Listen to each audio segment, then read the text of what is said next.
Assalamualaikum warahmatullahi wabarakatuh. Ketemu lagi sama saya, Bu ya, tentang teknik survei. Oke, ini adalah pertemuan kedua kita, walaupun di sini terlihatnya pertemuan satu, tapi ini adalah pertemuan kedua karena yang pertama tadi kemarin itu kita membahas mengenai kontrak perkuliahan, kemudian silabus dan apa yang akan kita lakukan selama sebelum ujian tengah semester pada semester kali ini. Nah, terkait dengan teknik survei, kereta api, sebelumnya saya akan mereferensikan buku terkait dengan metode survei. Jadi kalau misalnya survei itu berkaitan erat dengan metode penelitian. Ya. Harapannya adalah pada saat kalian melakukan PKL atau melakukan penelitian KKW, ya, itu kalian sudah siap untuk melakukan penelitian tersebut dengan menggunakan metode dari perkuliahan di teknik survei kereta api. Nah, buku yang saya referensikan itu sebenarnya ada beberapa sih, tapi yang utama saja itu tentang metode penelitian kualitatif dan kuantitatif, ya. Kuantitatif karangannya Sugiono, dan kemudian ada PP nomor 3 yang terbaru 33 ya, tahun 2021 tentang penyelenggaraan perkeretaapian, kalau nggak salah, penyelenggaraan perkeretaapian.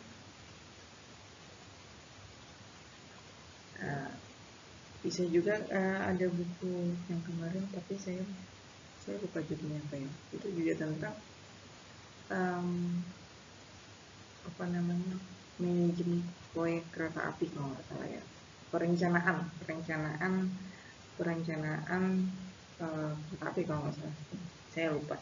Nanti saya catatkan di grup ya. Oke. Jadi ini ya, sementara ini dua buku yang bisa kalian referensi ya, jadikan referensi. Nah, terkait dengan teknik survei. Survei itu adalah setiap kegiatan yang mengumpulkan informasi dengan cara terorganisasi dan metodis tentang karakteristik ketertarikan dari beberapa atau semua unit populasi menggunakan konsep yang jelas, metode, prosedur, dan mengkompilasi informasi tersebut ke dalam bentuk ringkasan yang berguna. Nah, dalam survei, ya, terutama untuk teknik survei kereta api sendiri, kita melihat ya, pada saat melakukan survei itu kita melihat ke lapangan, ya, kita mengumpulkan data, melakukan observasi, kemudian dokumentasi, ya, banyak hal yang akan kita lakukan pada saat kita melakukan survei ya. Terkait dengan kereta api, mungkin ada beberapa kondisi atau beberapa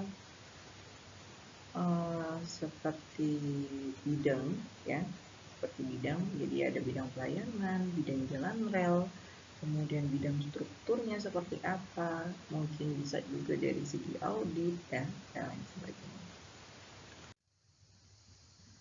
Oke, di sini ada langkah-langkah survei ya, langkah-langkah survei. Pada saat kita melakukan survei apapun ya, survei apapun itu, jadi kita harus merencanakan dengan sedemikian rupa. Ada beberapa 1, 2, 3, 4, 5, 6, 7, 8, 9, 10, 11 langkah survei di sini. Oke, kita lihat yang pertama. Yang pertama itu akan memformulasikan tujuan survei.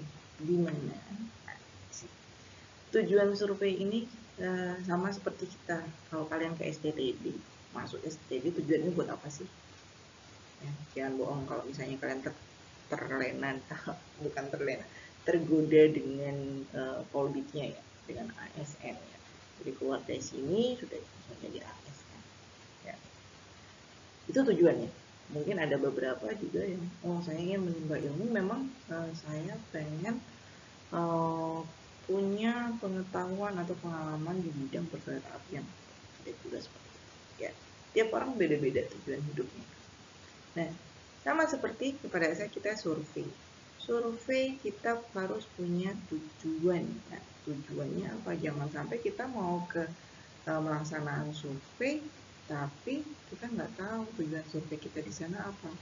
Nanti cuman ceng-cengan, cengin anak-anak ABG ya, bukan kayak gitu ya. Ya, jadi kita harus tentukan tujuan surveinya. Mungkin bisa jadi kalau misalnya kita melakukan survei di stasiun, kita pengen tahu nih tentang pelayanannya seperti apa, pelayanannya, kemudian tentang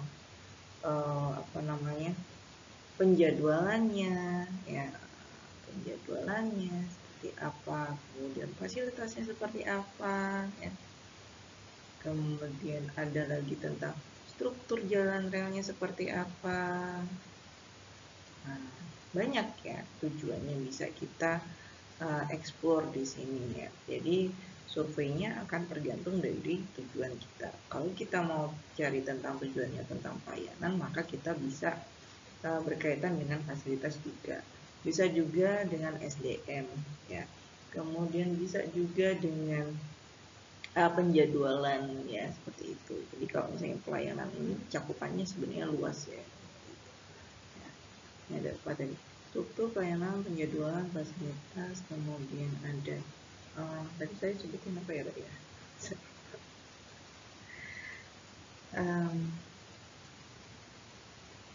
Apa nih tadi ya? Nanti deh saya ingat-ingat lagi ya.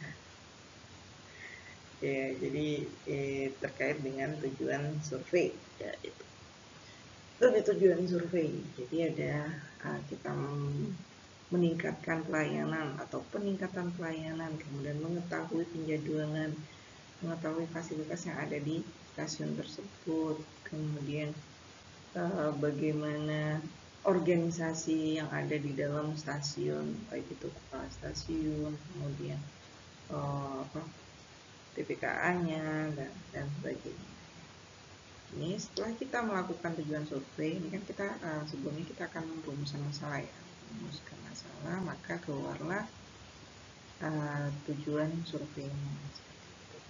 Nah, kemudian yang kedua, kita melakukan pemilihan kerangka survei, di mana kerangka survei ini akan kita lakukan pada saat setelah melakukan tujuan.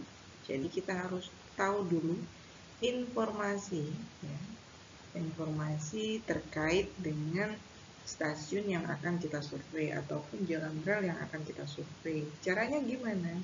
Kalau sekarang kalau tentang stasiun secara global sebenarnya kita bisa melihat di Google, bisa ya, Wikipedia bisa. Nanti pasti keluar kalau misalnya kalian mau cari tahu tentang stasiun Bekasi, nanti keluar langsung.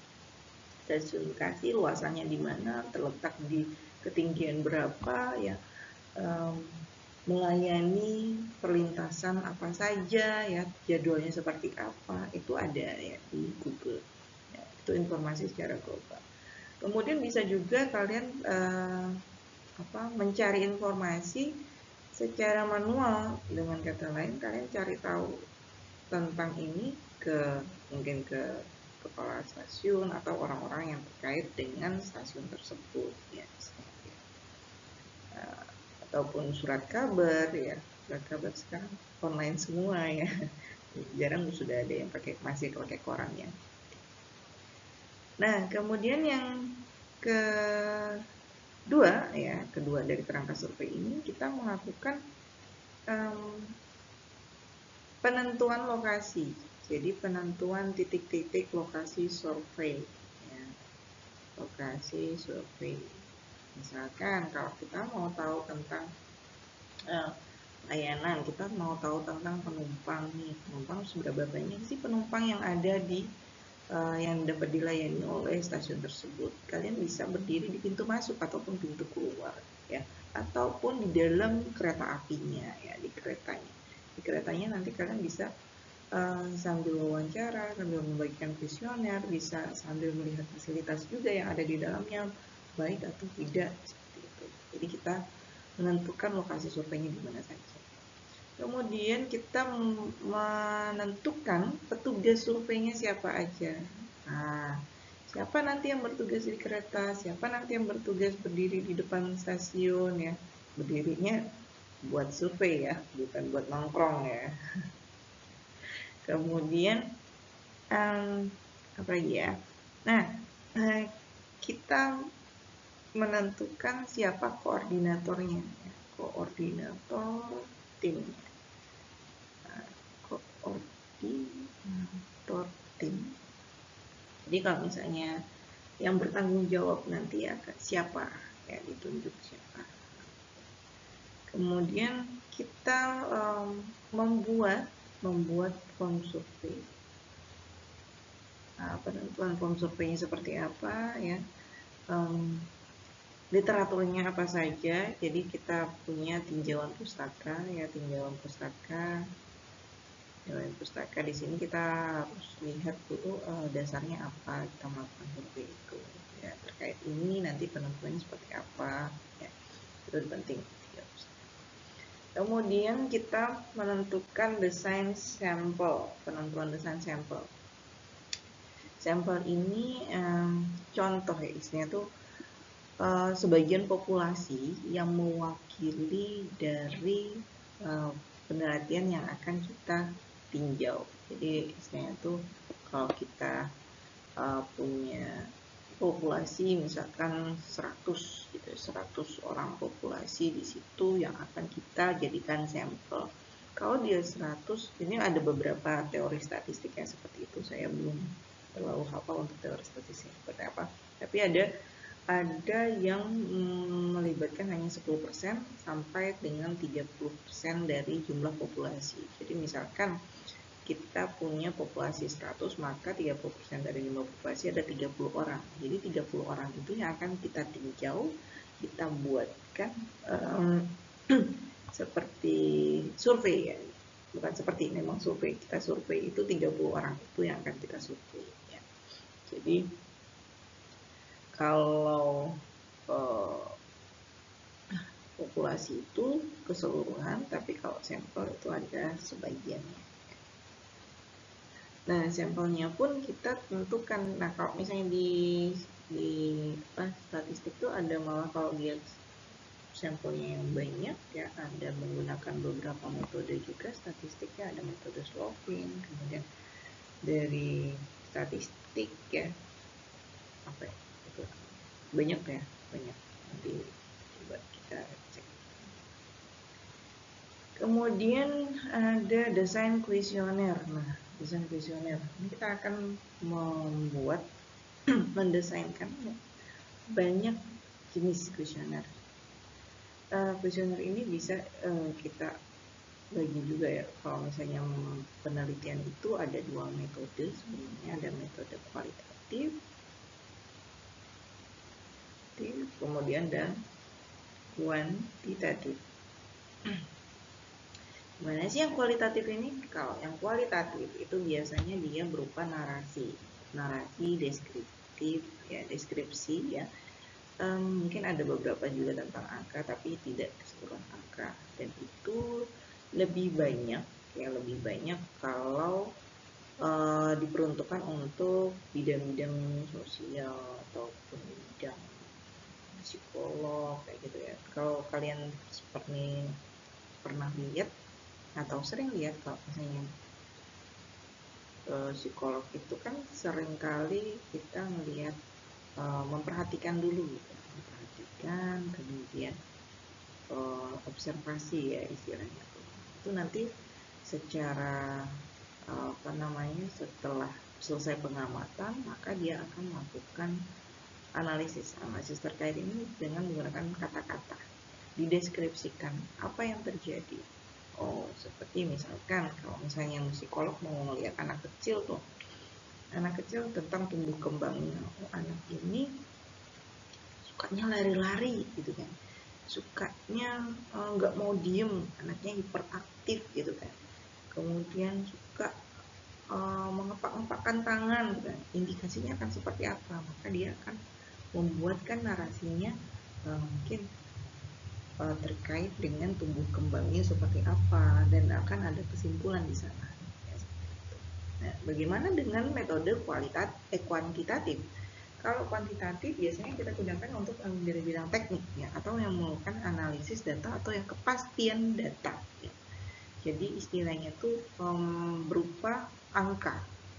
Jadi untuk teknik metode penelitiannya itu berupa angka dengan menggunakan analisis statistik dan lain sebagainya ya, banyak hal ya. Tapi itu lebih ke angka. Jadi angka pasti.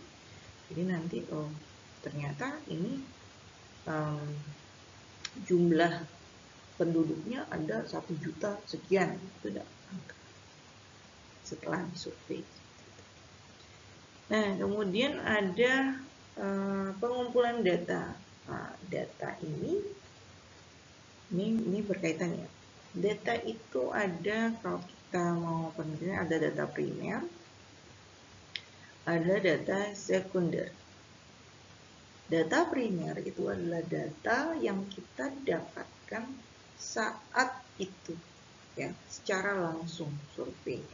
Jadi kalau kalian melakukan wawancara, misalkan saya wawancara langsung ke penumpang ataupun ke stasiun, itu adalah dapatnya hasil data itu adalah data primer karena kita melakukan secara langsung. Data sekunder adalah data yang kita dapatkan berdasarkan dari buku, jurnal, ataupun instansi terkait ya, seperti kalau kita ke stasiun kita akan bertanya mengenai GAPK misalkan, grafik perjalanan kereta api. Nah, itu akan kita dapatkan, dan pada saat kita melakukan penelitian, misalkan penelitian KKW, maka itu akan jadi data sekunder seperti itu. Sama halnya pada saat kalian mengutip, misalnya mengutip baik itu laporan umum PKL kalian sendiri ya, misalkan, karena PKL kalian melakukan survei secara langsung, dapatnya data primer, tapi begitu itu sudah di laporan ya, sudah berada di laporan umum, maka itu kita kutip untuk penelitian kita, maka itu akan jadi data sekunder karena itu sudah bukan secara langsung kita yang survei, walaupun kita kemarin berkontribusi ya, tapi karena itu sudah dilaporkan maka dia akan ke data sekunder seperti itu. Nah, kemudian pengambilan data dan pengkodean. Nah, pada saat kita mengambil data, kita lakukan pengkodean juga. Jadi misalkan data terkait penumpang, misalkan kita buatkan kode A, misalkan seperti itu ya. Itu akan mempermudah kita pada saat kita menganalisis data ya. Jadi perlu di garis bawah ini. Kemudian editing dan revisi. Nah, setelah kita melakukan pengambilan data dan pengkodean, nah sebelum kita pulang ya harusnya ya, sebelum kita kembali ke tempat survei ke lokasi masing-masing, domisi masing-masing, itu kita cek dulu, cek berdasarkan dari kerangka survei ini ya, kerangka survei ini surveinya apa saja kan yang dilakukan ya. Nah, ini sudah selesai apa belum, yang A sudah belum, yang B sudah belum, nah kurangnya apa lagi ya. Nah, itu kita bagian editing dan revisi ya. Kalau misalnya ada kekurangan data, maka kita lakukan survei kembali. Jangan sampai nanti setelah selesai survei, pada saat melakukan analisis data, ya ternyata datanya kurang, kayak gitu ya. Itu jangan sampai. Kemudian melakukan estimasi. Nah, estimasi ini nanti dari sebentar. Nah, terkait dengan estimasi ya, estimasi ini perkiraan ya, rencana. Nah, setelah melakukan editing nanti estimasinya akan hasilnya seperti apa ya. Kita melakukan perkiraan, kira-kira ini datanya udah cukup apa belum sih, kayak gitu kan. Kalau belum, maka kita lakukan survei kembali. Kemudian analisis data. Analisis data ini ada banyak macamnya ya. Kalau misalnya kita melakukan analisis dari segi dengan untuk metode penelitian secara kuantitatif, maka kita lakukan analisis data secara statistik. Nah, statistik di sini ada banyak macamnya. Bisa kalian menggunakan regresi linier, bisa menggunakan metode performance analysis, ya banyak macamnya. Ya, tergantung dengan kalian menggunakan metode statistik yang terbaru atau seperti apa. Kemudian penggunaan data. Nah, untuk penggunaan data ini karena pada saat kita survei itu kayak gelondongan ya. Jadi semuanya itu disurvei. Nah, kadang data penumpang, kemudian data fasilitas, data inventarisasi, data struktur dan lain sebagainya itu bisa digunakan untuk beberapa bidang analisis ya. Jadi kalau kita mau cari tentang gimana kinerja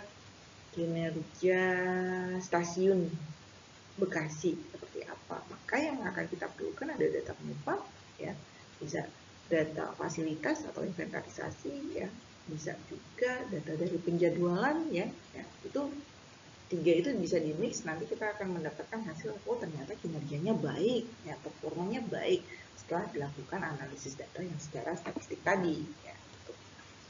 Nah, kemudian yang paling penting adalah dokumentasi. Jangan sampai nanti kalian cuma selfie doang ya, selfie doang terus upload di IG tapi kalian nggak punya dokumentasi terkait dengan hasil survei kalian ya. Jadi hendaknya kalian setiap melakukan survei ya, baik itu wawancara, kemudian kalian inventarisasi stasiunnya, itu kalian dokumentasikan, kalian foto. Kalau wawancara jangan hanya berupa kalau wawancara langsung ya jangan hanya berupa deskripsi saja, hendaknya kalian videokan atau ada rekaman suara, jadi bisa membuktikan oh ternyata saya memang benar survei loh. Jadi bisa dibuktikan seperti itu. Sama halnya kalau misalnya kita melakukan secara metode kualitatif ya, untuk penelitian itu harus ada buktinya tadi. Orang audit aja harus ada bukti ya. Kalian aja kalau misalnya ada yang selingkuh nih, diselingkuhin sama pacarnya, harus mana buktinya kamu nggak selingkuh gitu kan. Jadi mana pasti kan harus cari bukti-bukti ya, ini loh. Ntar kepoin IG, kepoin aplikasi yang terbaru tuh apa ya, Get Kontak ya kayaknya, itu sering masuk di iklan IG ya gitu. Oke. Nah, masuk ke slide selanjutnya. Nah, slide selanjutnya ini ada data ya, data. Kalau kita lihat di sini definisinya adalah data merupakan fakta empirik yang dikumpulkan oleh peneliti untuk menjawab pertanyaan penelitian atau memecahkan masalah. Jadi fakta empirik. Ya. Kalian pernah lihat atau sering lihat film-film detektif itu kan? Dia mengumpulkan fakta. Fakta itu bisa untuk memecahkan masalah. Misalkan suka lihat baca komik Conan, detektif Conan ya, dia mengumpulkan data tentang pembunuhan di lantai misalnya. Itu dikumpulkan tuh fakta-fakta empiriknya, dokumentasikan ya, dokumentasi. Kemudian dianalisis datanya, maka kita akan dapat memecahkan sebuah masalah. Kemudian jenis-jenis datanya apa aja sih? Nah, ada berdasarkan sumbernya, itu ada data primer yang seperti saya jelaskan di langkah-langkah survei tadi ya. Ada data primer dan data sekunder, kemudian berdasarkan sifatnya ada data kualitatif dan kuantitatif ya. Nah, kita lihat di sini. Ada data primer. Data yang dikumpulkan secara langsung dari sumber datanya. Jadi dan bersifat asli atau baru yang bersifat up to date ya, up to date. Jangan sampai data yang digunakan itu adalah data tahun sebelumnya dan kalian jadikan data primer, itu jangan sampai ya. karena beberapa kasus ya seperti itu. Jadi dia punya data yang sudah lama, yang misalkan kita sudah 2021 nih, data 2019 itu dia gunakan untuk melakukan penelitiannya. Nah, itu nggak bisa kalau nanti ujuk-ujuknya dia masukkan ke dalam data primer. Nah, harus sesuai dengan kondisi ya, up to date ya. Kalau kita sekarang masih dalam kondisi COVID, berarti nanti data-datanya harus menyesuaikan juga ya, menyesuaikan dengan kondisi yang saat ini. Betul, seperti itu. Dia akan ketahuan kok ya dari datanya. Kemudian ada data sekunder. Data yang diperoleh dari berbagai sumber yang telah ada, misalkan BPS, kemudian buku, jurnal. Nah, kalau dari jurnal ini kalian bisa mengecek ya. Kalau di itu tuh ada Google Scholar. Google Scholar. Kalau untuk penelitian KKW itu biasanya 5-10 ya minimal kalian buat baca jurnal untuk penelitian KKW. Kemudian kalau skripsi bisa 10-15 mungkin ya. Kemudian tesis itu 15-20 seperti itu. Jadi jurnal itu penelitian-penelitian terbaru ya oleh para peneliti dan itu dipublikasikan. Publikasikannya melalui teknologi ya, yaitu internet ya. Nah, ini bisa kalian lihat di Google Scholar atau kalian ketikkan aja nama pengarangnya atau kalian ketikkan bidangnya tentang kereta api ya, jurnal perkereta apian, nanti akan keluar banyak sekali di situ. Nah, terkait ini nanti pada saat kalian melakukan penelitian dan kalian membaca jurnal dan kalian mengutip jurnal itu, maka kalian harus membuatkan sumber karena itu akan jadi citasinya si peneliti. Jadi kalian harus sumbernya dari mana, sumbernya jelas. Kalau kalian punya mengutip rumus nih, rumus shopping misalkan, nah, nanti kalian buatkan sumber buku apa, kayak gitu kan, buku karangan siapa, tahun berapa, ya. Atau kalian mengutip pada saat ditinjauan pustaka, menurut Sugiono tahun 2018 misalkan 2017 bahwa metode kualitatif bla bla bla bla seperti itu ya.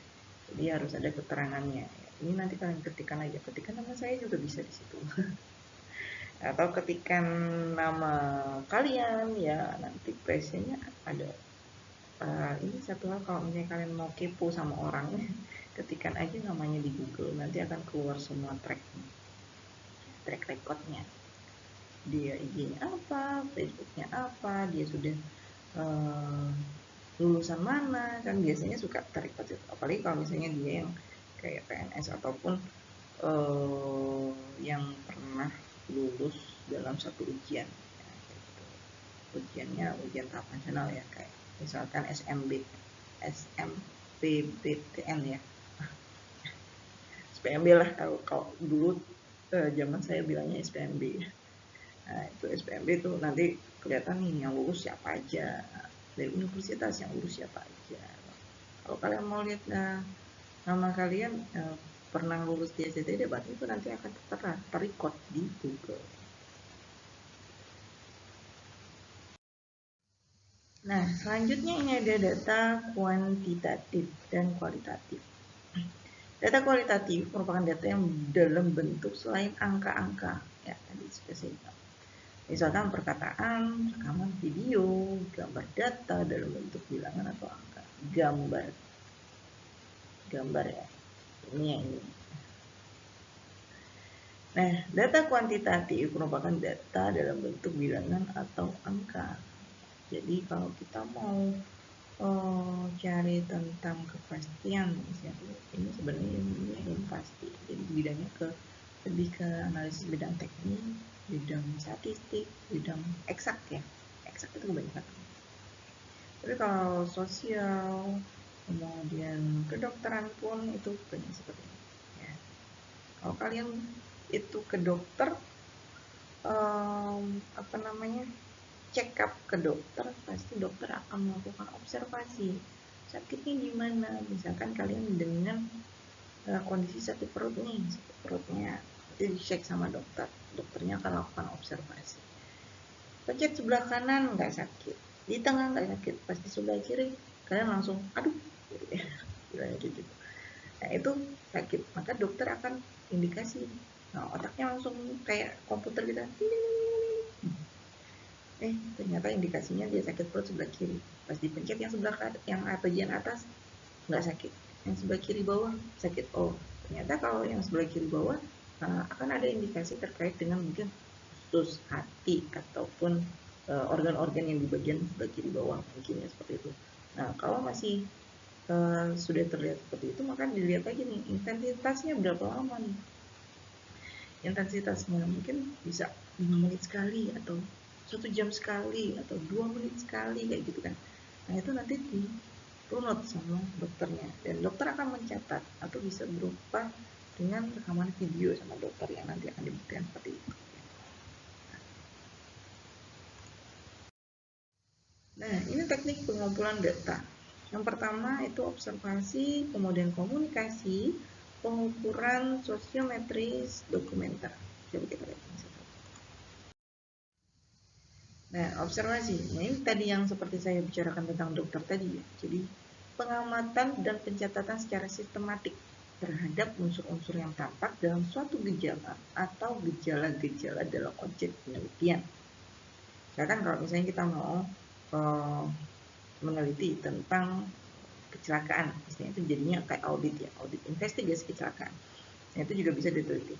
Itu melakukan observasi. Observasi dilakukan dengan pengamatan, dan pencatatan dilakukan di tempat berlangsungnya peristiwa.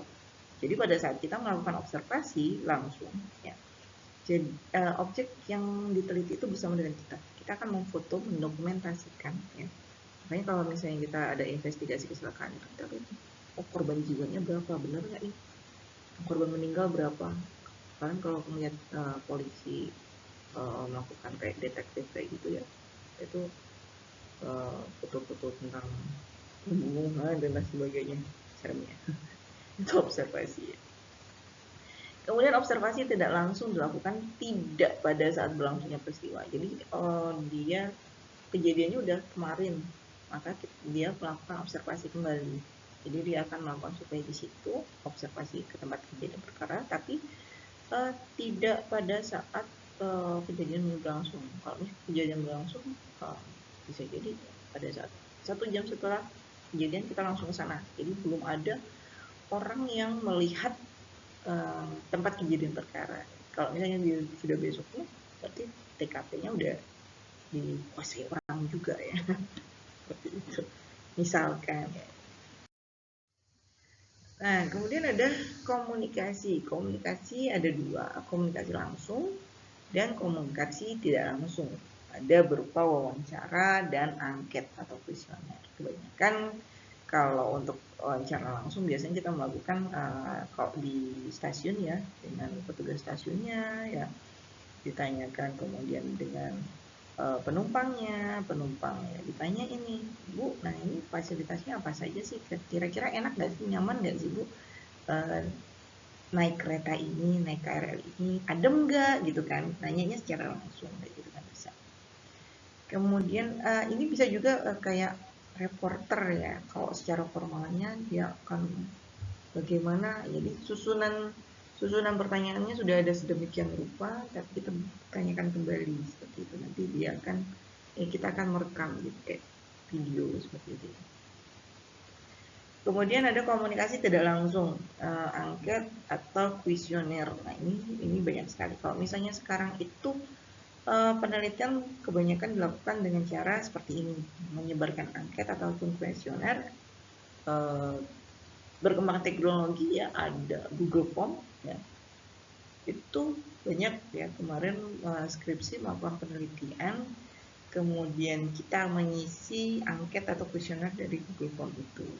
Kalau mungkin kalau di luar daerah yang misalnya daerah-daerah pelosok atau daerah terpencil yang notabene internetnya terbatas atau jaringannya juga terbatas, dan gadgetnya pun terbatas, maka itu dilakukan dengan menyebarkan angket kayak kuesioner. Jadi dalam print-printan kayak gitu kan.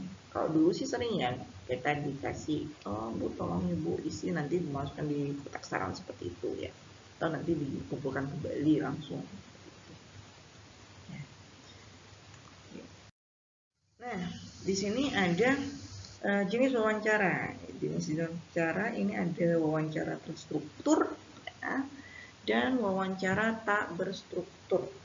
Wawancara terstruktur itu ada pertanyaan dan jawaban telah ditetapkan lebih dulu. Jawaban lebih mudah dikelompokkan dan dianalisis. Sedangkan wawancara tak berstruktur bersifat informal, luas, disesuaikan dengan objek ataupun suasana. Ya, seperti yang tadi saya jelaskan di sebelumnya, slide sebelumnya.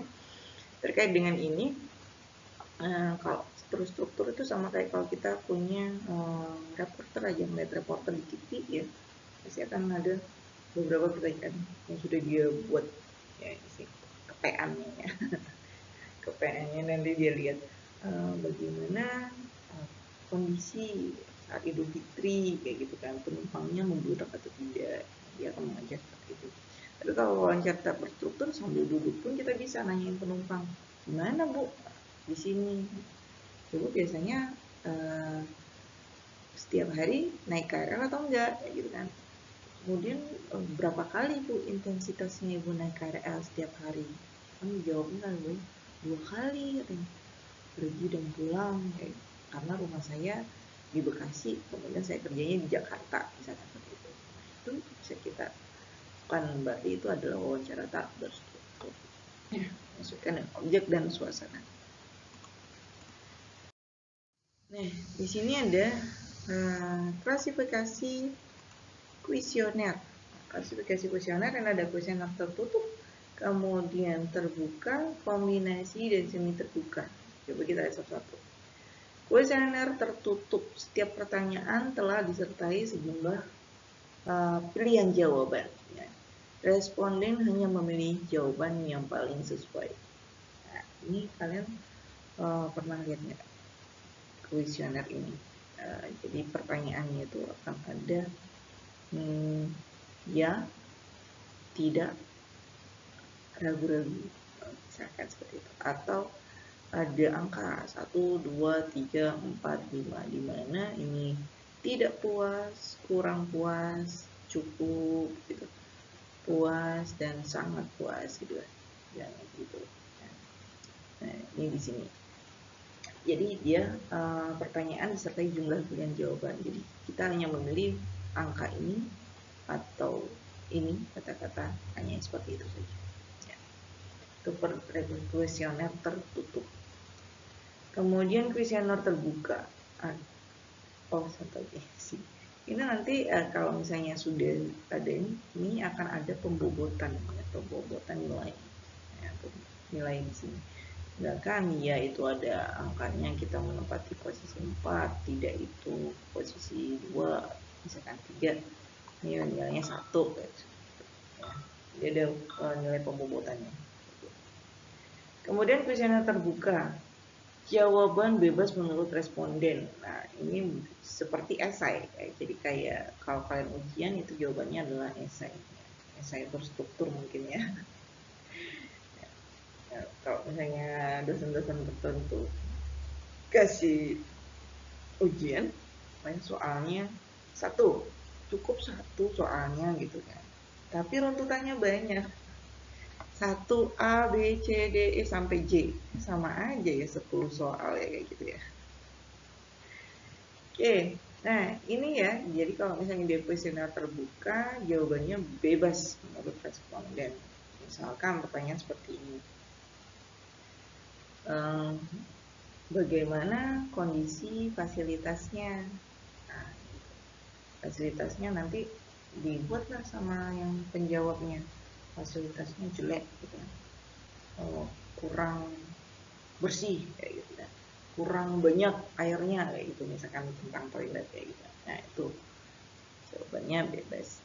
Kemudian kuesioner kombinasi, di mana pertanyaan tertutup kemudian disusul dengan pertanyaan terbuka. Misalkan pada awalnya menyatakan apakah fasilitas sudah baik, ya, fasilitas di stasiun ini sudah baik, maka ada jawabannya tentang ya atau tidak.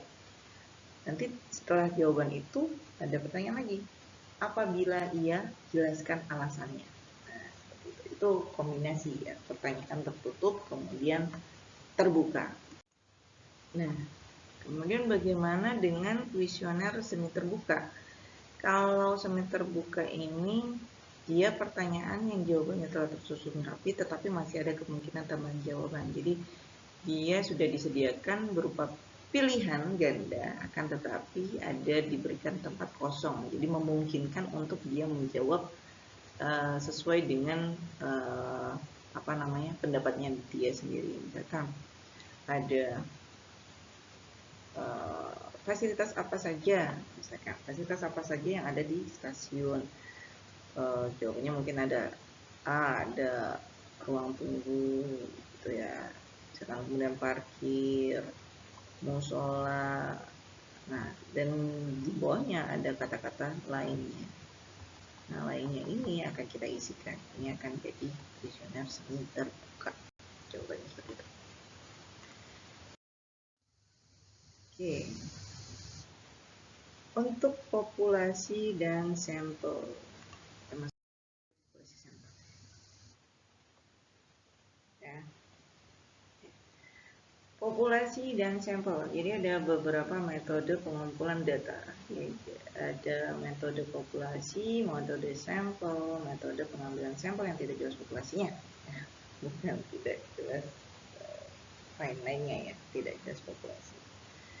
Metode populasi, jadi pengumpulan informasi dari seluruh objek pengamatan. Jadi semua, kayak kita melakukan sensus penduduk, ya itu namanya sensus ya. Melakukan sensus penduduk, jadi semua penduduk itu kita lakukan pengamatan. Makanya kita kemarin disuruh mengisi, mau sampai ke anak-anak pun juga suruh mengisi ya. Tapi mamanya yang ngisi ya, atau orang tuanya yang mengisi. Itu di sensus, di data semua. Kemudian metode sampel. Metode sampel pengumpulan informasi sebagian kecil objek pengamatan yang merupakan bagian dari populasi secara keseluruhan. Nah, sampel ini, penentuan sampel ini ada banyak ragamnya ya, nanti ada secara statistik ya. Di situ nanti kalian coba cek ya. Kemudian yang ketiga, metode pengambilan sampel yang tidak jelas populasinya. Jadi pengumpulan data karena populasinya tidak jelas, elemen atau bagian populasi harus diamati secara mendalam. Metode ini dipakai kalau studi atau penelitian itu merupakan studi kasus. Jadi hanya dalam lingkup tertentu saja. Jadi kita melakukan studi kasusnya seperti apa. Nah, ini tadi populasi. Populasi itu adalah wilayah generalisasi yang terdiri dari objek atau subjek yang memiliki kuantitas dan karakteristik tertentu yang ditetapkan oleh peneliti untuk dipelajari dan kemudian ditarik kesimpulan. Sedangkan sampel adalah sebagian dari jumlah dan karakteristik yang dimiliki oleh populasi tersebut ataupun bagian kecil dari anggota populasi yang diambil menurut prosedur tertentu sehingga dapat mewakili populasi. Ya, ini perlu digarisbawahi bahwa prosedur tertentu. Jadi penentuan sampel itu tidak main-main. Pada saat kita melakukan penelitian KKW ataupun skripsi ya, kita di awal itu juga melakukan penentuan sampel. Jadi jangan sampai salah. Penentuan sampel itu kita menghitung juga. Kalau misalnya banyak punya penduduknya populasinya 1 juta, berarti kita akan menentukan sampelnya akan seperti apa. Itu ada beberapa opsi rumus statistik yang bisa digunakan. Nah, metodenya. Nah, di sini ada teknik sampling. Teknik sampling adalah bagian dari metodologi statistik yang berhubungan dengan pengambilan sebagian dari populasi. Jika sampling dilakukan dengan metode yang tepat, analisis statistik dari satu sampel dapat digunakan untuk menggeneralisasi seluruh populasi. Jadi, kalau tahapan samplingnya dia mendefinisikan populasi yang hendak diamati, kemudian menentukan kerangka sampel, ya tadi hampir sama kayak angka-angka survei tadi, yakni kumpulan semua item, bukan item ya, tapi item, pilihan ya, jenis ya, atau peristiwa yang mungkin terjadi. Kemudian menentukan metode sampling yang tepat. Menentukan pengambilan sampel atau pengumpulan data dan melakukan pengecekan ulang sampel. Itu tahapan sampling. Ini berkaitan untuk jumlah sampel ya. Ini salah satu yang bisa dijadikan referensi. Jadi kalau misalnya kita punya populasi kurang dari 50.000, maka kita akan membuat sampel ada 10-20%. Jadi kalau misalnya 10.000 aja deh, 10.000. Jadi 10% dari 10.000 itu ada berapa? Ambil berarti itu yang akan kita ambil sampel. Kemudian 50.000 sampai dengan 300.000 itu 3-12%, 300 sampai 500, 2-6%, dan seterusnya. Apabila di luar ini kita mau melakukan penentuan sampel dengan analisis statistik lainnya, diperbolehkan ya. Nggak masalah, tapi kalau yang ini secara sederhana ya, sederhana penentuannya ya, nggak pakai rumus tapi ya perkiraan ya, ada asumsi di situ. Oke, slide kita yang terakhir ini tentang terkait dengan formulasi tujuan survei. Seperti yang sudah saya jelaskan di awal ya, mengenai langkah-langkah survei ya, penting untuk kita melakukan studi literatur. Jadi itu akan jadi gambaran kita ke depannya. Oh, pada saat nanti survei kita akan melakukan apa tuh di situ. Nah, kita cari dulu video YouTube-nya, mungkin ada ya tentang survei apa gitu kan. Kemudian buku-bukunya ya kalian baca dulu. Jadi jelas gitu loh melakukan surveinya. Kita punya informasi ya, terkait penggunaan datanya seperti apa, konsep utamanya jelas ya, dan definisi operasional seperti apa, konten yang akan disurvei, kemudian rencana analisisnya akan seperti apa. Ini ya yang penting untuk pelaksanaan survei ya. Itu semua ada di langkah survei yang pada saat pertama kali tadi saya jelaskan. Oke. Baik, ini sudah slide yang ke-17. Oke. Baik, kalau gitu nanti jangan lupa untuk membuatkan kelompok ya, tolong dimasukkan di Classroom ya kelompoknya. Kemarin jadinya bebas deh, untuk daerah domisilinya bebas deh. Kalian bentuk saja kelompok, ada satu kelompok itu 4 orang, jadi ada 6 kelompok ya untuk kelas teknik survei kereta api. Tapi usahakan setiap kelompok punya minimal 1 orang yang punya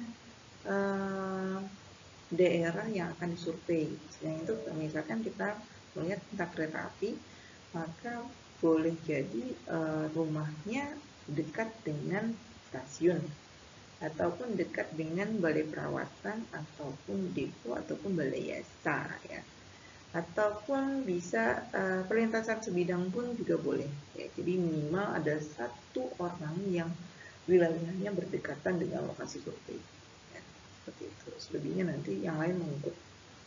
Oke.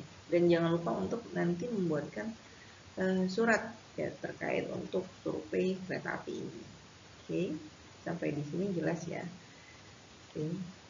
Baik, terima kasih. Kalau begitu, terima kasih untuk akademinya hari ini ya, telah mendengarkan rekaman video saya terkait dengan PPT di bab 1. Jangan lupa jaga kesehatan, tetap semangat, dan jangan lupa pakai masker kalau kemana-mana ya. Kalau saya sekarang lagi di rumah, jadi nggak pakai masker. Oke, salam untuk keluarga di rumah. Wassalamualaikum warahmatullahi wabarakatuh. Selamat beraktivitas kembali. Selamat siang.